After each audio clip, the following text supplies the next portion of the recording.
In June 1776, the Continental Congress chose Thomas Jefferson to draft the Declaration of Independence.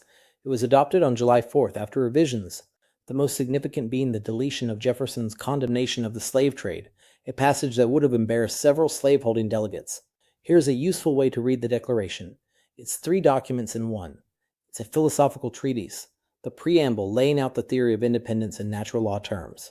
It's a political manifesto, and it's a legal brief, the long list of specific grievances against King George III alleged to constitute a breach of the social contract.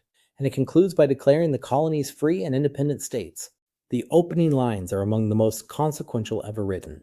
We hold these truths to be self-evident, that all men are created equal, that they are endowed by their Creator with certain unalienable rights, that among these are life, liberty, and the pursuit of happiness. And it continues, that governments derive their just powers from the consent of the governed, and that when a government becomes destructive of these ends, it is the right of the people to alter or to abolish it.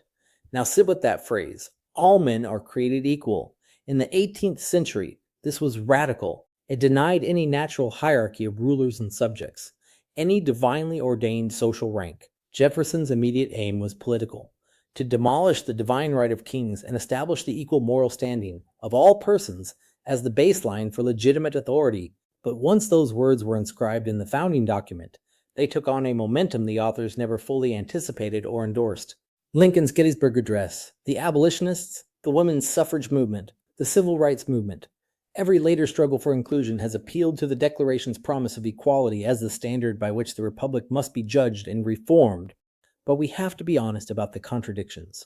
The Declaration was also a diplomatic document designed to convince France and Spain to help, by laying all blame on the king personally rather than on the British people, and its universal language sat right alongside the brutal reality of chattel slavery, the exclusion of women from political life, and property requirements for voting.